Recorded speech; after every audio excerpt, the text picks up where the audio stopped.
Segmen Kata Gizi kali ini kita akan membahas tentang gula. Di pedoman gizi seimbang, gula ini masuk dalam kelompok bahan makanan yang dikonsumsi harus dibatasi seminimal mungkin. Letaknya saja di piramida gizi seimbang bagian atas mengkerucut. Tapi faktanya kalau kita melihat makanan minuman di sekitar kita, baik yang di luar rumah ataupun di dalam rumah, rata-rata kandungan gulanya tinggi. Bagaimana konsumsi gula di masyarakat saat ini? Data Survei Kesehatan Indonesia yang terbaru nih tahun 2023 cukup mencengangkan karena pola konsumsi makanan minuman manis di Indonesia mulai dari anak usia 5 tahun sampai lansia di atas 65 tahun itu datanya menunjukkan lebih dari 40% di antara mereka itu mengkonsumsi makanan minuman manis sama dengan atau lebih dari 1 kali sehari. Kalau 1 kali sehari aja kandungan gulanya sudah sekian tingginya, kalau sampai lebih dari 1 kali kita bisa bayangkan angkanya sangat tinggi. Apakah tubuh membutuhkan gula? Nah, ini pertanyaan yang menarik gitu. Saya sering sekali ditanya ini dan rata-rata menjawabnya semuanya adalah butuh. Padahal saya katakan tubuh tidak membutuhkan gula. Tapi tubuh membutuhkan karbohidrat karena karbohidrat itu adalah zat gizi yang bisa memberi energi untuk sel, jaringan, organ, dan juga untuk otak. Nah, sesungguhnya pola makan kita sehari-hari itu sudah kaya akan karbohidrat. Ada dari nasi putih, dari tepung-tepungan, kemudian juga dari makanan nabati itu sudah kaya akan karbohidrat. Dari buah juga ada, ya kan? Nah, jadi tidak membutuhkan sebenarnya karbohidrat sederhana yang terkandung pada gula. Namun demikian, memang gula ini kita butuhkan untuk meningkatkan cita rasa makanan. Dibolehkan aja karena makan pun tidak hanya melulu untuk kebutuhan gizi, tapi juga untuk mendapatkan cita rasa. Tapi jangan sampai untuk mendapatkan cita rasa yang tinggi, akhirnya kita mengorbankan kesehatan. Sebenarnya apa yang dimaksud dengan gula? Definisi gula itu adalah karbohidrat sederhana tentunya. Tapi karbohidrat sederhana yang masuk dalam kategori gula itu adalah glukosa, kemudian fruktosa, dan sukrosa. Nah, kalau di label makanan itu sering tertulisnya kalau nggak sukrosa, kalau nggak gula total, kalau nggak juga tertulisnya sugar.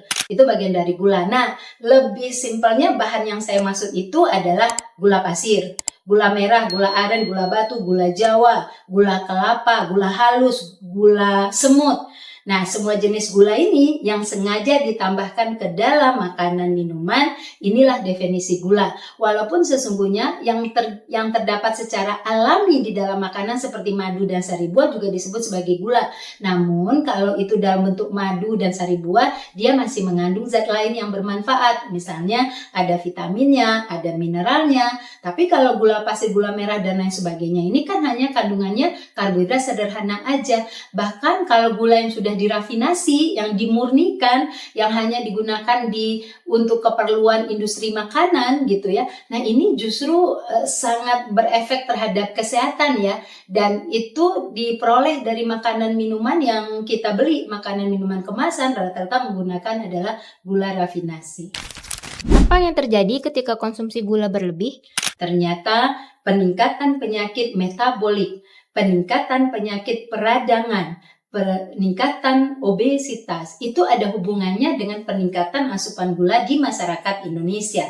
Yang pertama, konsumsi gula berlebih beresiko mengalami kegemukan karena 1 porsi gula alias 13 gram gula alias 1 sendok makan gula itu kandungan kalorinya 50 kilokalori. Kebayang nggak kalau kita mengkonsumsi 1 gelas minuman manis yang isinya 3 sendok makan gula, berarti kita dapatkan 150 kilokalori. Lalu kita mengkonsumsi kue-kue yang manis atau roti yang manis atau donat-donat yang manis barengan, dapat lagi gula di sana sekitar 200 kilokalori. 1 kali makan aja udah 350 kilokalori.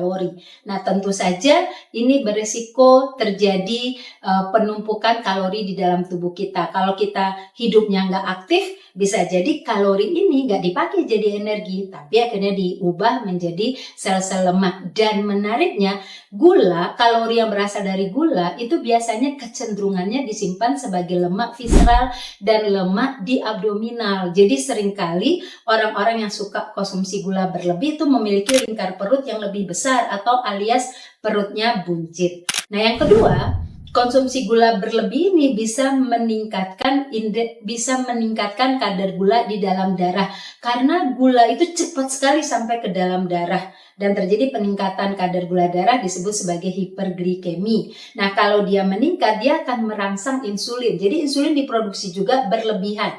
Kalau sering terjadi peristiwa hiperglikemi, peningkatan kadar gula darah atau hiperinsulinemia, maka insulin ini bisa, dan kadar gula darah yang sering berfluktuasi itu memicu munculnya penyakit pradiabetes, dan kalau nggak diatasi diabetes tidak bisa disembuhkan, dan ini merupakan penyakit kronis.